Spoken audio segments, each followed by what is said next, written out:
नमस्कार दर्शक बंधु मोर यही राशिफल कार्यक्रम को आपण मानक स्वागत।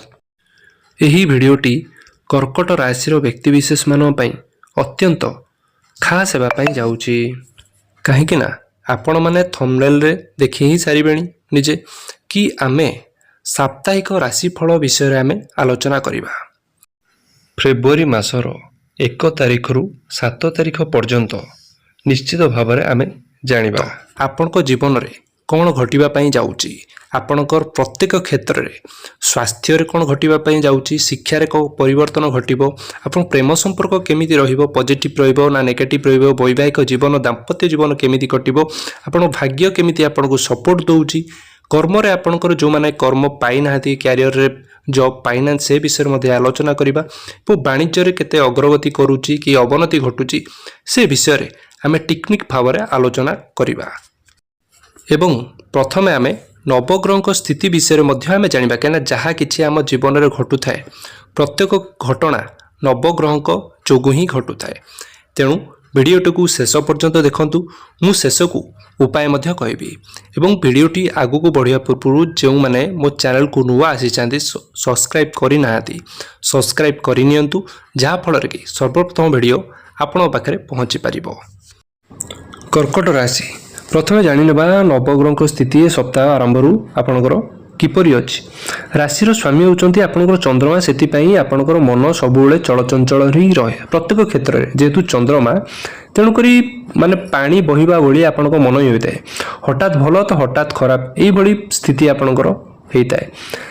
आपणकर सूर्य शुक्र बुध मंगल अछंती सप्तम रे राहु अछंती अष्टम रे शनि नवम रे ए सप्ताह कौन शनिकर परिवर्तन नहीं देवगुरु बृहस्पति द्वादश रे केतु अछंती द्वितीय स्थान रे शनि एवं राहुंकर ए सप्ताह कौन परिवर्तन नहीं परिवर्तन अच्छी तो मंगलंकर अच्छी एवं शुक्रंकर अच्छी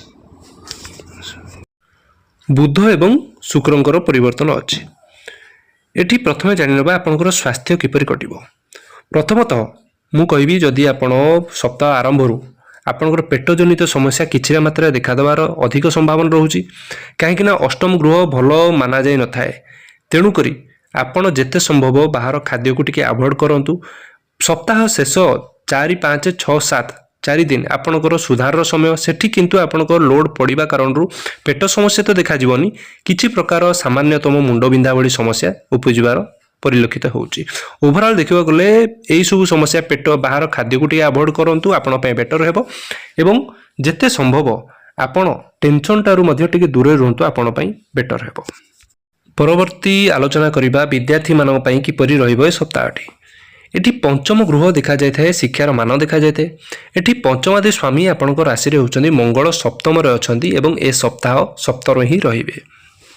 एठी मंगल जेहेतु उच्च स्थान रे अछंती तेणु विद्यार्थी मानक पय बहुत भल अछि से एग्जाम हो आपन फॉर्म फिलअप हो एडमिशन पय आपन चिंता करि पारंती ए सप्ताह रे खास करिकी माने एक सप्ताह आरंभ शेष आरंभ रु शेष पर्यंत विद्यार्थी मानक पय बहुत बढ़िया अछि। निश्चय आपण किछि नुआ चिंता करिवे निज विषय आपण सीरियस हेबे जोटा पूर्वरु आपण खामखियाली भावना रखुतले फ्रेंड सर्कल बुलाबुली पय पसंद करतले गेमिंग रे मन लागुतला किंतु एठी आपणकर विशेष परिवर्तन देखा जिवो स्टूडेंट लाइफ बहुत बढ़िया कटिबो आपणकर माइंड स्टेबल रहिबो आपण कंस्ट्रक्शन ध्यान रहिबो एवं कैचिंग पावर बहुत बढ़िया आसीबो पाठ पढ़ा को नेकी।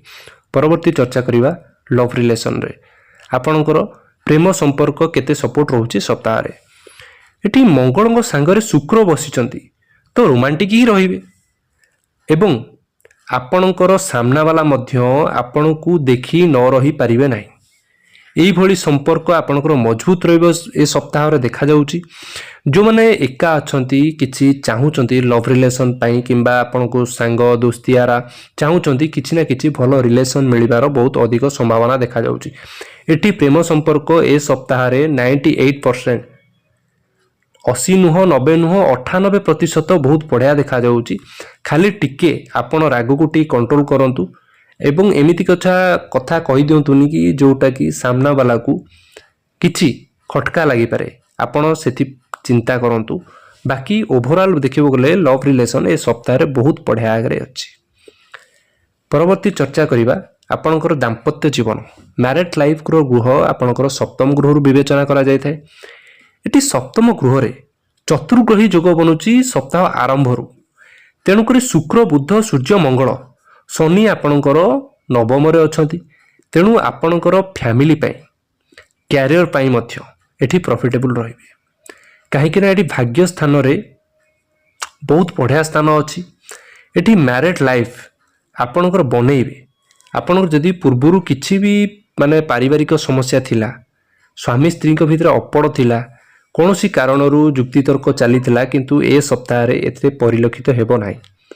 ଏ ସପ୍ତାହ ନିଜେ ଆପଣ ଆଡ଼ଜଷ୍ଟ କରିବେ, ଦୁଇ ଜଣକୁ ବୁଝିବେ, ବୁଝାମଣା ବହୁତ ଭଲରେ ହିଁ ରହିବ। ପରବର୍ତ୍ତୀ ଚର୍ଚ୍ଚା କରିବା ଆପଣଙ୍କର ଭାଗ୍ୟ କେତେ ସପୋର୍ଟେବୁଲ୍ ରହୁଛି। ଏଠି ଭାଗ୍ୟ ସ୍ଥାନରେ ଶନି ଅଛନ୍ତି। ଶନି ଏହି ସ୍ଥାନରେ ହିଁ ରହିବେ ଏବଂ 7.5ଙ୍କର ଢେୟା ମଧ୍ୟ ଆପଣଙ୍କ ରାଶିରେ ନାହିଁ। ତେଣୁ ଏଠି ଭାଗ୍ୟର ସ୍ୱାମୀ ଦେବଗୁରୁ ବୃହସ୍ପତି ଦ୍ୱାଦଶରେ ଯେହେତୁ ଅଛନ୍ତି ଏବଂ ଦ୍ୱାଦଶ ଘର ଆପଣଙ୍କର ଭଲରେ ନାହିଁ, କାହିଁକି ନା ଶନି ଭାଗ୍ୟ ସ୍ଥାନରେ ବିଳମ୍ବ କରିବେ। ଏ ସପ୍ତାହରେ ଆପଣଙ୍କୁ ଏମିତି ଦେଖାଯିବ କି ଆପଣ ଟ୍ରେଡିଂ କରୁଥାନ୍ତି କିମ୍ବା ସେୟାର କରୁଥାନ୍ତି କିମ୍ବା ଜମି ଡିଲିଂ କରୁଥାନ୍ତି, କିଛି ଆପଣ ଚିନ୍ତା କରନ୍ତୁ, ଆପଣଙ୍କୁ କିଛିଟା ମାତ୍ରାରେ ବିଳମ୍ବ ଦେଖାଯିବ, ଯେଉଁଟାକି ପ୍ରଥମରୁ ଆପଣଙ୍କୁ ଜଣାପଡ଼ିବନି ଏ ସପ୍ତାହରେ, କିନ୍ତୁ ସପ୍ତାହର ଶେଷ ଆଡ଼କୁ 6-7 ତାରିଖ ଆଡ଼ିକି ଆପଣଙ୍କୁ କିଛି ନା କିଛି ଭଲ ରେଜଲ୍ଟ ମିଳିବ ନିଶ୍ଚୟ। ଭାଗ୍ୟ ଏଠି ସପୋର୍ଟେବୁଲ୍ ଅଛି। ଖାଲି ଗୋଟିଏ ସମସ୍ୟା ଭାଗ୍ୟକୁ ନେଇକି କିଛିଟା ବିଳମ୍ବ ଦେଖାଦେଇପାରେ, ଏତିକି ସମସ୍ୟା। ଆପଣଙ୍କ ଧୈର୍ଯ୍ୟର ପରୀକ୍ଷା, ଆପଣ ଧୈର୍ଯ୍ୟ ଟିକେ ଧରନ୍ତୁ, ବାକି ଓଭରଅଲ୍ ଆପଣଙ୍କୁ ଭଲ ହିଁ ଦେଖାଯାଉଛି। ପରବର୍ତ୍ତୀ ଚର୍ଚ୍ଚା କରିବା ଯେଉଁମାନେ ଜବ୍ରେ ଅଛନ୍ତି କିମ୍ବା ଜବ୍ କେବେ ପାଇବେ, ସପ୍ତାହରେ ପାଇବେ କି ନାହିଁ। ଏଠି ଦଶମ ଗୃହ କ୍ୟାରିୟର ଗୃହ ଆଲୋଚନା କରାଯାଇଥାଏ। ଏଠି ଦଶମ ଗୃହର ସ୍ୱାମୀ ହେଉଛନ୍ତି ମଙ୍ଗଳ, ସପ୍ତମରେ ଅଛନ୍ତି, ବହୁତ ଭଲ ପ୍ଲେସମେଣ୍ଟରେ ଅଛନ୍ତି। ଯଦି ଆପଣ ଜବ୍ ପାଇଁ ପ୍ରୟାସ କରୁଥାନ୍ତି, ଆପଣ ପାଉନାହାନ୍ତି, ଆପଣ ଏଫୋର୍ଟ ଲଗାନ୍ତୁ। ଏ ସପ୍ତାହ ବହୁତ ବଢ଼ିଆ ଚାନ୍ସେସ୍ ଅଛି, ଆପଣ ନିଶ୍ଚିତ ଭାବରେ ପାଇବେ କିଛି ନା କିଛି, ସେ ଛୋଟ ହେଉ ବଡ଼ ହେଉ, ଆପଣ ନିଶ୍ଚୟ ଭାବରେ ଜଏନ୍ କରନ୍ତୁ। ନିଶ୍ଚିତ ଉପକାର ହେବ ଆପଣଙ୍କର। କ୍ୟାରିୟରକୁ ନେଇକି ଏଠି ବହୁତ ଭଲ ଅଛି, ଆପଣଙ୍କୁ ଦାୟିତ୍ୱ ମିଳିବ, ଆପଣ ଦାୟିତ୍ୱ ଭଲ ଭାବରେ ମଧ୍ୟ ତୁଲେଇବେ। ଖାଲି ପଛପଟେ ପଲିଟିକ୍ସ ଚାଲିବ, ପଲିଟିକ୍ସ ଠାରୁ ଆପଣ ଟିକେ ଦୂରେଇକି ରୁହନ୍ତୁ। ବାକି ସବୁ ଓଭରଅଲ୍ ଆପଣଙ୍କର କ୍ୟାରିୟର ମଧ୍ୟ ଏଠି ଭଲରେ ହିଁ ଅଛି। ଆପଣଙ୍କ ଯେଉଁମାନେ ଇଞ୍ଜିନିୟରିଂ ଫିଲ୍ଡରେ ଅଛନ୍ତି, ଖାସ୍ କରିକି ଟେକ୍ନିକାଲ ଫିଲ୍ଡରେ ଅଛନ୍ତି, ତାଙ୍କ ପାଇଁ ଏଠି ବେଟର ଦେଖାଯାଉଛି। କମ୍ପ୍ୟୁଟର ଫିଲ୍ଡରେ ଅଛନ୍ତି, ଗ୍ରାଫିକ୍ସ ଡିଜାଇନର ଅଛନ୍ତି କିମ୍ବା ପବ୍ଲିକ ଡିଲିଂରେ ଅଛନ୍ତି, ତାଙ୍କ ପାଇଁ ମଧ୍ୟ କ୍ୟାରିୟର ଏଠି ଭଲ ହିଁ ଦେଖାଯାଉଛି। ଆପଣଙ୍କର ବାଣିଜ୍ୟ ବିଷୟରେ କହିଲେ, ବାଣିଜ୍ୟ ମଧ୍ୟ ଏଠି ଡେଲି ଇନକମ୍ ଭଲ ହେବ। ଯଦି ଆପଣ ମେଡ଼ିସିନ ଷ୍ଟୋରରେ ଅଛନ୍ତି, କୌଣସି କନଷ୍ଟ୍ରକ୍ସନରେ କାମ ଅଛି, କୌଣସି ପ୍ରକାର ଆପଣ ପ୍ରପର୍ଟି ରିଲେଟେଡ୍ କାମ କରୁଛନ୍ତି, ଆପଣ ସର୍ଜନିଆନ ଅଛନ୍ତି, ଆପଣଙ୍କର ଏ ଟାଇପ୍ର ବିଜନେସ୍ ଏଠି ଭଲରେ ହିଁ ଦେଖାଯାଉଛି। କିଛି ନୂଆ ଆଇଡ଼ିଆ ଆସିବ, କିଛି ଆପଣ କରିପାରନ୍ତି। ଡେଲି ଇନକମ୍ ତ ଭଲ ହେବ, କିନ୍ତୁ ଆପଣ ଯେଉଁ ଆଶା ଅଧିକ ରଖିଥିବେ କି ମୋର ବହୁତ ଅଧିକା ହେବ, ସେଇଟା ଅବଶ୍ୟ ନ ହୋଇପାରେ, କିନ୍ତୁ ଆପଣଙ୍କର ଡେଲି ଇନକମ୍ ତ କମିବ ନାହିଁ, ଆପଣ କିଛି ନା କିଛି ଆସିବ। ଆପଣଙ୍କର ଖର୍ଚ୍ଚ ମଧ୍ୟ ଟିକେ ଦେଖି ଚାହିଁ କରନ୍ତୁ, କାହିଁକିନା ଏ ସପ୍ତାହରେ ଟିକେ ଶେଷ ଆଡ଼କୁ ଦେଖାଯାଉଛି ଆପଣ ଖର୍ଚ୍ଚ ମଧ୍ୟ କରିପାରନ୍ତି ଅଧିକା। ଆସନ୍ତୁ ଜାଣିନେବେ ପ୍ରତିକାର ଉପାୟ କ'ଣ କରିବେ, ଯେଉଁଟାକି ନେଗେଟିଭ୍ ଚାର୍ଜ କିଛିଟା ମାତ୍ରାରେ ଆମେ କମ୍ କରିପାରିବା। ଆପଣ ପ୍ରତ୍ୟେକ ଦିନ ହନୁମାନ ଚାଳିଶା ପାଠ କରନ୍ତୁ, ଆପଣଙ୍କ ପାଇଁ ଶୁଭମୟ ହେବ। ଏବଂ ପ୍ରତ୍ୟେକ ଦିନ ଗାୟତ୍ରୀ ମନ୍ତ୍ର ମଧ୍ୟ ପାଠ କରନ୍ତୁ ଏବଂ ପ୍ରତ୍ୟେକ ଦିନ ସ୍ନାନ କରିସାରିବା ପରେ ସୂର୍ଯ୍ୟଙ୍କୁ ଜଳ ଅର୍ଘ୍ୟ ପ୍ରଦାନ କରନ୍ତୁ, ନିଶ୍ଚିତ ଭାବରେ ଶୁଭମୟ ହେବ। ତେଣୁ ଦର୍ଶକ ବନ୍ଧୁ, ଏ ଥିଲା ଫେବୃଆରୀ ମାସର ପ୍ରଥମ ସପ୍ତାହ 1 ତାରିଖରୁ 7 ତାରିଖ ପର୍ଯ୍ୟନ୍ତ ଦୈନିକ ଆପଣଙ୍କ ଜୀବନରେ ପ୍ରତ୍ୟେକ କ୍ଷେତ୍ରରେ କ'ଣ ଘଟିବ, କ'ଣ ଆପଣ ସତର୍କ ରହିବେ। ଆଶା କରୁଛି ନିଶ୍ଚିତ ଭାବରେ ଆପଣ ଜାଣିପାରିଥିବେ ଏବଂ ଆପଣଙ୍କୁ ଏ ଭିଡ଼ିଓଟି ଭଲ ଲାଗିଛି। ଯଦି ଭଲ ଲାଗିଛି ଆପଣ କମେଣ୍ଟରେ ନିଶ୍ଚିତ ଜଣାଇବେ ଏବଂ ସବସ୍କ୍ରାଇବ୍ କରନ୍ତୁ ମୋ ଚ୍ୟାନେଲକୁ। ଏବଂ ଏମିତି ନୂଆ ନୂଆ ରୋଚକ ଜାଣିବା ପାଇଁ ଆପଣ ନିଶ୍ଚିତ ଭାବରେ ସଜେସନ୍ କରନ୍ତୁ। ଆପଣଙ୍କର ଦିନ ଶୁଭମୟ ହେଉ। ଜୟ ଜଗନ୍ନାଥ।